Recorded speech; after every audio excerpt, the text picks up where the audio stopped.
Hello, hello, hello. Welcome to the Long Road podcast. The journey goes ever on with the Long Road. This episode, Woodworm Calling. We have a chat with Stuart Jones, owner and engineer at Woodworm Studios in Banbury, where the Long Road has recorded all of our recent albums and EPs. So this fortnightly podcast from the Long Road is about our music as a band, our writing, stories, anecdotes, interesting people we meet along the way, and who knows what else. So, willkommen, bienvenue, welcome. My name is Chris Lydon, the host of the Long Road podcast. So, somewhat remarkably, we're still on track. Episode 7 of 8 is a chat that I had with Stuart Jones, the owner and engineer at Woodworm Studios, where we've been lucky enough to record most of our recent stuff, 2 albums called Reliance and The Girl with a Rattlesnake Heart, and most of the previous releases under Steve Bonham or The Long Road, an album or 2, an EP or 2. Huge thanks to Stuart for having a chat with me. You'll hear his insights on how to get the most out of your time in the studio, some of his favourite bits from his time with The Long Road and the tracks we've been working on for these 2 albums, and, perhaps most importantly, what Stuart's favourite cake is. Now, keep on listening to find out the answer to that one. There is one more episode of the podcast to come in this first series of 8 episodes. So Steve, Kev, John and I will be getting together for some festive fun. Mince pies, mulled wine, inexplicably some Xmas sausages, I don't know. No doubt a sing-along or 2, so keep your ears out for that one in 2 weeks' time. Just a quick reminder about some upcoming Long Road and or Steve Bonham solo dates. So Sunday the 9th of December, this weekend, 2 days' time, between 6 and 9 p.m, Steve will be doing a solo live slot on westnorfolkradio.co.uk, so do listen into that. Looking into January, Saturday the 19th of January 2019, 7:30, we'll be in Church Broughton in Derbyshire at St Michael and All Angels Church. Friday the 25th of January 2019, we'll be in London, in King's Cross at the Harrison Pub. Then Saturday the 26th of January 2019, we'll be at the Bantuck House Cafe in Wolverhampton in the West Midlands. So if you look up Steve Bonham on Facebook, you can find out what the deal is with getting tickets for all of those. But it's enough from me for now. On to the main content for the podcast. So we join the conversation between me and Stuart as I'm asking him how things have been going at Woodworm recently.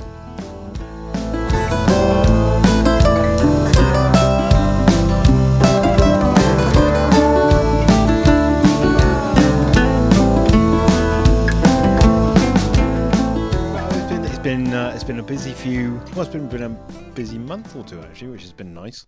Yeah. Had Bernie Marsden in again. Oh yeah.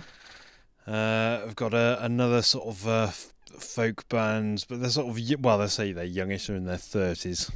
That's young in folk, isn't it? Hey, absolutely. Thumping Tommies they're called, and they're a good laugh. And, great. Again they're doing something which is they're doing what they want to do rather than sort of trying to pigeonhole themselves, I suppose. Yeah. Well, I mean that's the thing these days. There's such a wide variety of people to find whatever they want to find in music, really, isn't there? It doesn't. Yes. It's. I mean, the whole thing has changed. It's no longer labels just dictating. Right, you need to pump out 6 classic 90s pop songs. It's much more what are artists making. Absolutely. And they're trying to find ways to make that, get that out to the people that want to hear it. So you've had a busy few months at Woodworm. Yeah, it's been good. I've had I've had a month or so of sort of stuff being tracked, and then the following month everyone's wanting to come in and get it sort of mixed or finish off. Yeah. The tracking side. So it's it's sort of a snowball thing. Yeah. It's been quite nice. Yeah, that's good. Because I knew we were going to be having this chat at some point. Having planned it, you don't know this, but I planned this 2 months ago, but I only told you about it a week ago or whatever. Right. Because me and Steve were just thinking, what could we talk about? I thought, well, Stuart can speak, so why don't we speak to Stuart for a bit? I can, yes. Yeah, absolutely. And I was just fire away. I was just thinking back to well, I mean, when I first heard about Woodworm, because. I think I might have spoken about it on the podcast before, but Steve and Tim, our old friend Tim Gadsby from years ago, they were recording together in Woodworm. Oh, I mean, trying to think, it would have been early mid 80s, I guess. So 35 years ago. So it was, and actually I've still got, Steve's still got them. We've got the actual recordings there, the vinyl from those days. There are some tapes knocking about as well. And I remember when me and Steve started making music together, like I say, almost 20 years ago, 18 years ago, I think was when we first actually started. But I remember pretty soon on, Steve had mentioned this hallowed ground, Woodworm Studios. And he was saying, "Oh, it'd be great to go back to Woodworm Studios and do some more recordings." And he's in our old little sort of, we used to call it the chicken shed, the little hut at the back of at the bottom of Steve's garden where we used to record. He had this picture of Steve and Tim in what I found out to be the old control room at Woodworm, and this pot of it was what do you call it, a potty. Of cigar butts next to them, and just the room was filled with smoke, and Steve and Tim looking a bit bleary-eyed, trying to look like they know what they're doing with the mixing desk. And I don't know, maybe it was, I don't think it was Peggy, it must have been, maybe it was Mark or something like that who was actually running the desk.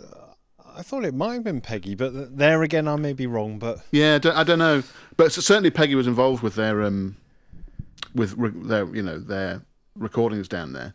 Yes. And then, it would have been, I guess, 2004, I guess it would have been when we'd heard that Woodworm was going to be sold and was going, and Steve's dream of going back to record at Woodworm was crumbling around him. And I thought, and at that time I thought, oh, it was a shame we weren't to get there, because I'd heard about this beautiful place and some of the stories.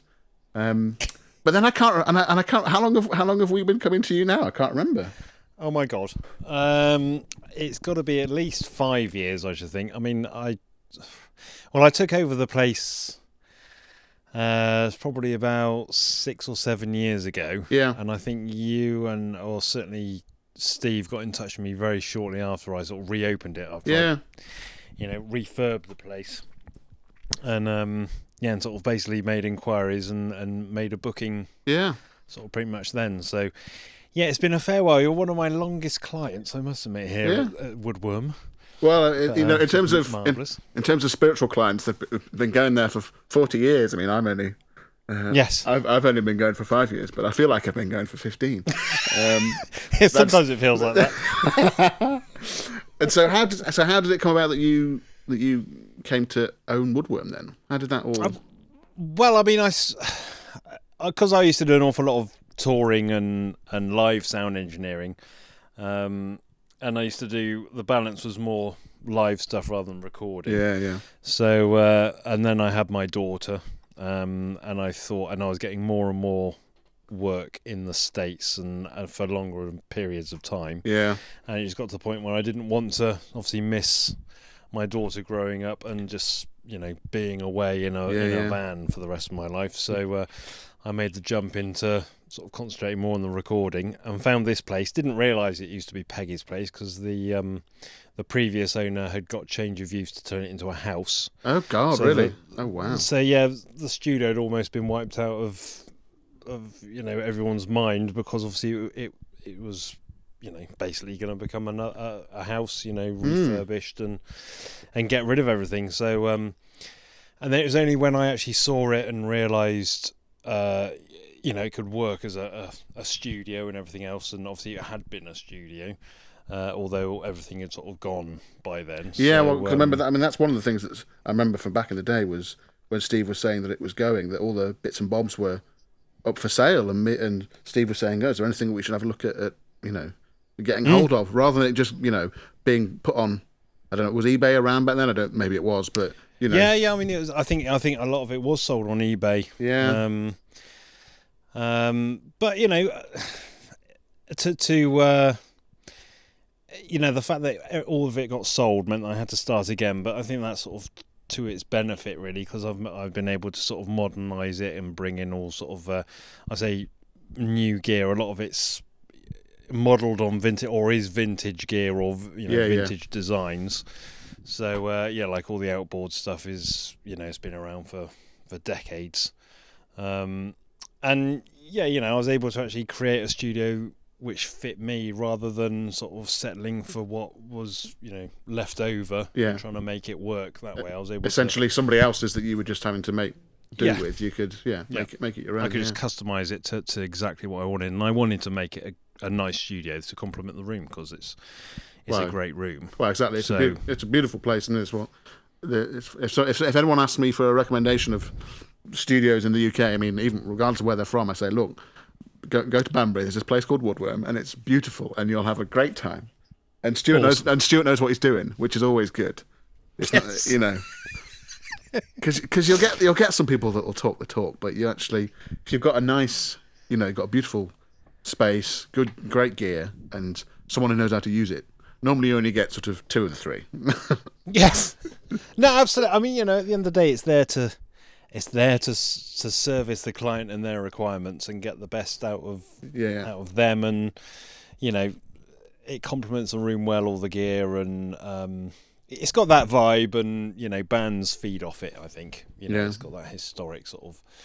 I mean, I wouldn't say go as far as to say it's like Abbey Road sort of, but it's got a lot of history. Well, but for some people, we haven't.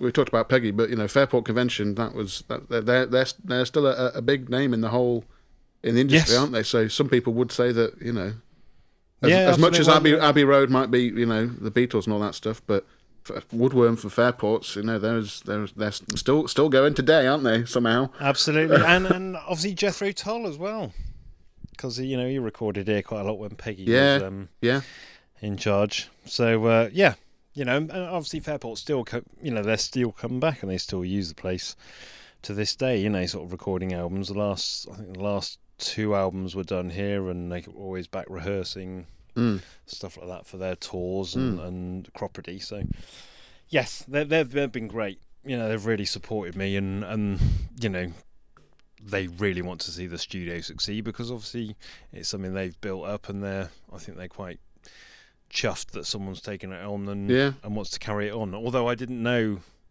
the connection at the time when I actually bought the place. It was only sort of the run up to when we actually got the place, or just after that, I realised, it was Fairport's. And then you sort of like feel a bit of a fool. But it's because it was so. I think they wanted to almost keep the studio side of things down, because obviously they wanted to move on and turn it into a house. So I think that side of it was sort of kept quite quiet. Yeah. But hey, well, luckily you managed to, find it out and get it up and running again. It's great. Absolutely. And totally. And what? So going back a bit, because we've been working together for whatever it is, 5 years or whatever. But what were your musical tastes normally? What's your own history of making music? Well, I mean, I must admit, Americana's sort of one of the first bands I sort of toured with, and toured for quite a while, was a band called Gold Rush, who they were quite an Americana sort of sound and stuff like that, and they were called Whispering Bob, and then they became Gold Rush. And then another band was a silent film, and they were very electronic, almost like 80s electronic stuff, and they were doing quite a lot in the States. And I'd sort of Garth Hudson and stuff like that, work with him. Also Edwin Starr, which is like the highlight. Amazing. War and all that. Amazing. But you sort of, a lot of bands that I've worked with, all genres of music, and it's kind of, I don't mind any genre. I'm quite partial at the moment to sort of like R&B and sort of like blues and stuff like that, because I'm getting quite a lot of that coming through. But it's more of the traditional R&B and blues and stuff like that, as opposed to the modern stuff. And it's a great opportunity to experiment and use the rooms to their full potential, as it were. Yeah. And using sort of very stripped down mic techniques, trying to get it as a band and sort of like capturing the band, rather than sort of like, trying to put too much emphasis on, I'm using these mics and that and stuff like that. It's all about capturing the band and the performance, rather than the technicality of it all. Yeah. Well, I think some people want to They almost want to sort of show off the technicality rather than worrying about the Exactly. the musicality of it. And actually, that's one of the things that we've noticed over the years is that you get on board with the musicality of it, whatever. Absolutely. And if that's if and experimentation as well. So sort of trying a different layout or trying a different room, things like that, or trying a different mic setup. But actually, it's to serve the music, not to show how flashy or knowledgeable anybody is. It's just to go, well, let's try and get the right sound for telling this particular story. And that, I think that's one of the reasons that we've sort of managed to click so well, is that straight away you could see that. Absolutely. I mean, I'm baffled, to be fair. I mean, I do know there's an awful lot of people out there who do, or they'll try and tailor it to how they produce. They might have a specific way of production, and then they will, sort of push that onto the bands rather than actually listening to the bands and trying to and capture what they're all about. Which I think it's always. I think it stems from the live thing, because you don't actually really have that much time unless there's a band you're touring with and stuff like that. You can mould them to sort of just work within that live environment, but it's still all about the personalities on stage and getting that across. And I think that's sort of very important in the recording studio, and it's easily sort of wiped out by editing and trying to do this, that, and the other, and it doesn't make sense. You've got to try and capture that sound of that song and how it works. And 9 times out of 10, the sound comes from the musicians, not from what I'm doing. Or there was definitely one instance, Stuart, when you absolutely managed to read my mind, and I don't think I could have put into words how to describe what because in the track that it was one. I remember it would have been, I don't know, like 7 or 8 months ago. Me and Steve had been in recording, and we put down a few sort of bass, a few sort of what's the word, like guide tracks for some things. But then there was a session where I wasn't there, and it was just Kev and Steve. And I came back to it, I don't know, a month later or whatever, and they'd started 3 or 4 new songs. I think that was the point when we realised we're going to do 2 albums, not 1. But there was a new song which I hadn't really heard much of before, which has become, it's got a bunch of views on YouTube, and all these American reviewers seem to love it. Girl with Rattlesnake Heart, and there was just one bit in the middle of it where instinctively Kevin and Steve had put this gap. There was a little hiatus in the action, and getting back out from that hiatus into the action again. And in my head, I could hear this sound, and I'm sure I'm misremembering this, but I'm sure there was one lunchtime or something where I just looked at you and there's that gap, Stuart. Like, what are we gonna do about it? And you said, give me 15 minutes, and you called us back up and you said, right, have a listen to this, guys. See what you think. And you just read my mind. It was brilliant, and it's just one of my favourite bits in all the albums, but in particular that bit. It's just absolutely it's a turn up moment, isn't it? You're sort of like, I have to turn up. Yeah, absolutely, yeah, love it. I'm going to put you on the spot here, Stuart. If you had to pick your favourite Long Road track, what would it be? Well, I must admit, I think the one I loved before. Oh yeah. That one worked so well in every single aspect, in terms of sort of like the arrangement, the performances, and the backing vocals. We had a huge amount of fun doing it, and you can hear it. But it just sort of all seemed to come together so quickly. It's one of those tracks, some tracks you have to work on, or some tracks they are sort of what they are. But with that one, it just sort of seemed to evolve together, and just took it on its own sort of life. But I think it was great fun. I think that was one of those ones where actually Steve wasn't there for a bit, and it was just me and Kev for a day or two, wasn't it? And we, and we thought, right, well, we haven't quite written an opera, but we're going to bloody well give it a go. Absolutely. And I agree. I mean, I say the Girl Rattlesnake Heart's one of my favourites. I mean, it's one of my favourites. There's bits from all of them where I just think that's such, and it's not that it's any one, it's not just, one person's grand scheme, grand ideas that they're executing. It's it's a really collaborative process.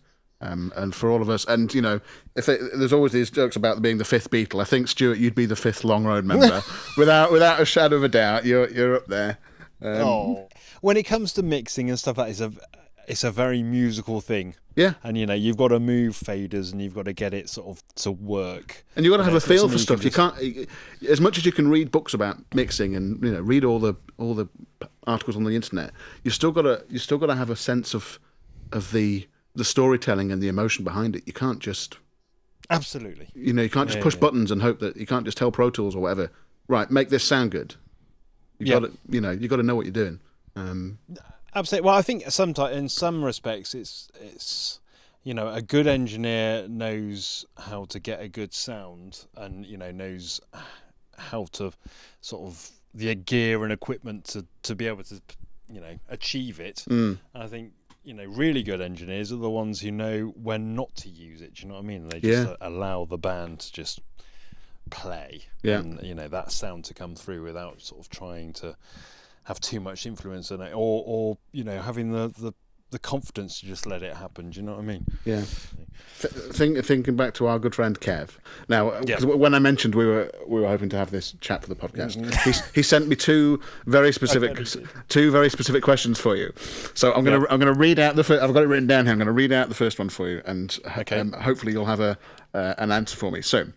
It starts off not really a question. Talk about the difference in approaches between capturing organic instruments and arrangements compared to processed electronic stuff. Is there a paradox in using the tech of the instrument, that is the mixing desk, to maximise the real of the performance? How do you respond to this, Stuart Jones? Sounds like he's accusing you of something there, doesn't it? Absolutely. Well, I think if it benefits the song, so for example, using like triggered drums or something like that. I mean, I'm all up for doing that sort of thing. Yeah. If it benefits the song and it moves it into a different place, and so it's just when someone just homogenizes something into a particular genre by using a particular sound for drums and a particular sound for keys or whatever, and it just. Again, you start losing the personality. I think that word you used there, homogenise, is the right word, and everything just starts sounding the same, doesn't it? And it's absolutely. It's where's the interest in that? Yeah. I mean, that's the thing with Steve's stuff is you've got certainly with this last release with the two albums, the double album, you've got one which is very sort of quite grandiose and sort of large sounding, and then you've got the other one which is just very much more. A folk band, simple and acoustic. And straightforward, absolutely, and it's being able to just sort of play through those different sort of types of music and just the personality is still there. You can still identify, even though they might be completely different in terms of style and everything like that. You can still hear the personality and who's playing it and singing it. So I mean.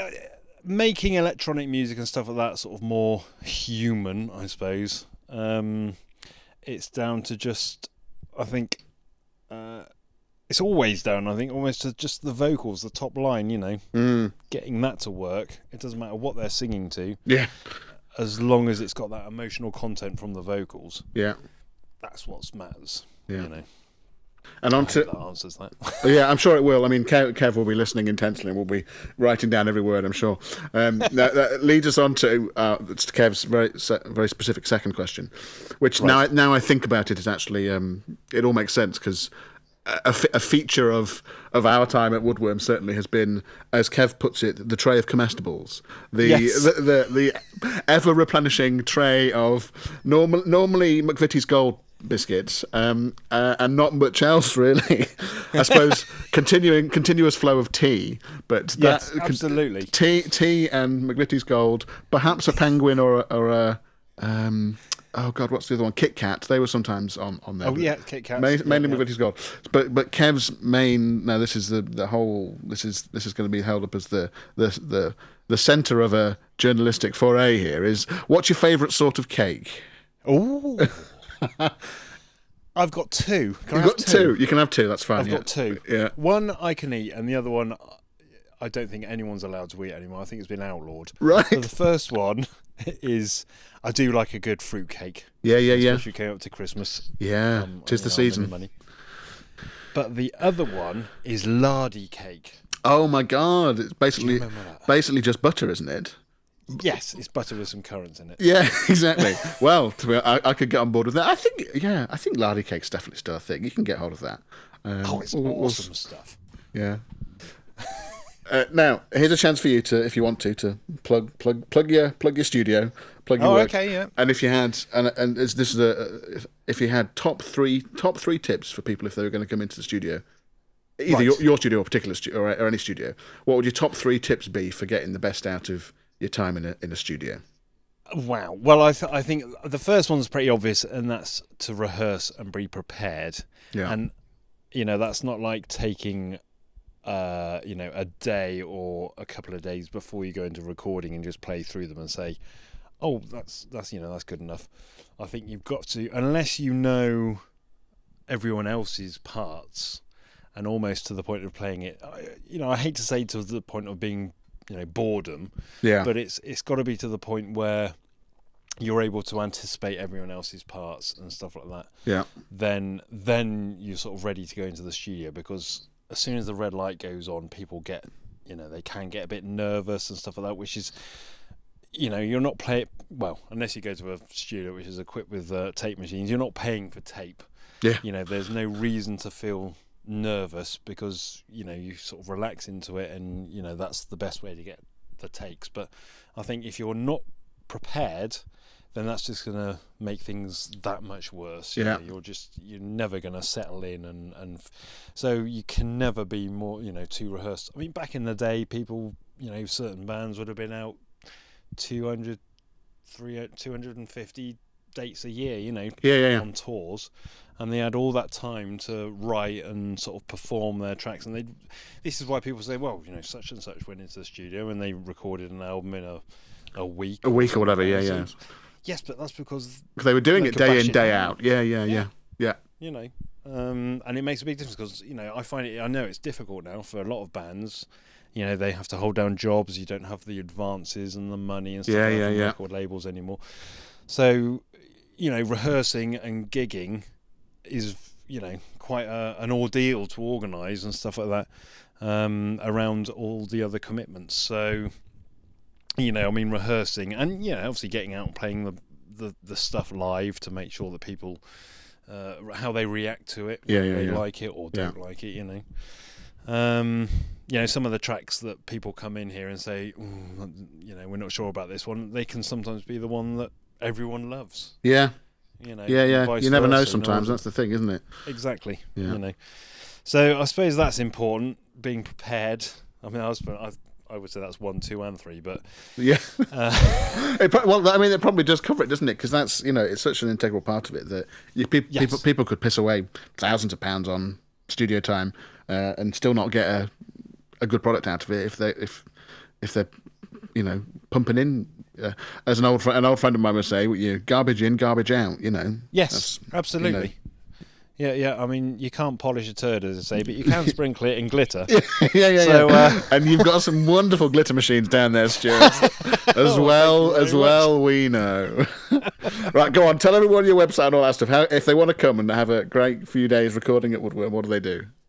Right. Okay. So you can find us on the web on your interwebs.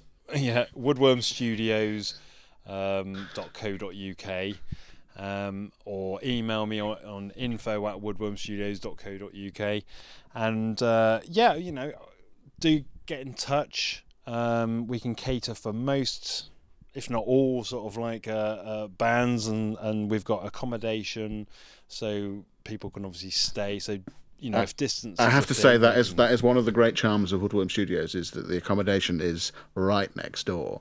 So we roll out of bed and into the studio. It's just brilliant. Yes. And there's a great curry. There's a great Indian restaurant in. What's the village called around the corner? In Deddington. Deddington, yes. Yeah. Bengal Spice, bless them.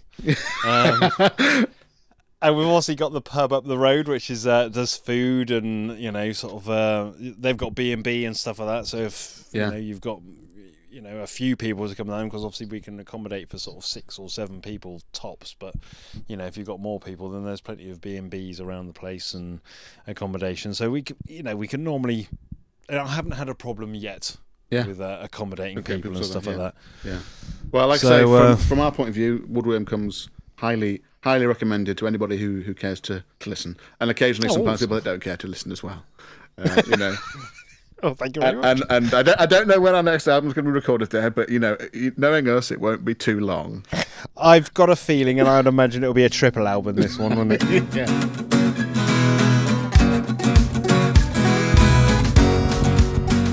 So once again, huge thanks to Stuart for his time and insights, and yes, a triple album perhaps, who knows, with Steve. That's a wrap for this week's podcast. To our listeners all over the world, thank you so much for joining us once again. Episode 8, the final episode of the Long Road podcast, Series 1. That rather implies there might be a Series 2, doesn't it? So that will be released in 2 weeks' time. Episode 8 will be released in 2 weeks' time, not Series 2. Series 2, I don't know when that is. So Episode 8 out on Friday the 21st of December 2018. When the Long Road will be having their Xmas get-together. So, subscribe to the podcast wherever you get your podcasts from. You can listen to past episodes from the Long Road on vagabondphilosopher.com. Follow us on Twitter, at Steve Bonham, Steve. I'm on Das Chris Lydon, that's Lydon. Kev is on More Music Biz. Now, for the last few weeks I've been saying just More Music, so forgive me for all these weeks, Kev. More Music Biz, so Moore Music Biz, B-I-Z. And John's not on Twitter yet. Look for Steve Bonham on Facebook to connect with us on there, and you can see our videos and links to reviews and other things and bits and bobs. Have a listen to full tracks from the albums on Spotify. You can buy the complete albums from vagabondphilosopher.com along with Steve's book, A Beautiful Broken Dream. And remember, if you buy the book, you get a code that gets you 10 free track downloads, so you can build your own album. And you get to give a friend a code that gives them 10 free track downloads too. Thanks once again for listening, and the journey with the Long Road continues in a couple of weeks. Bye for now.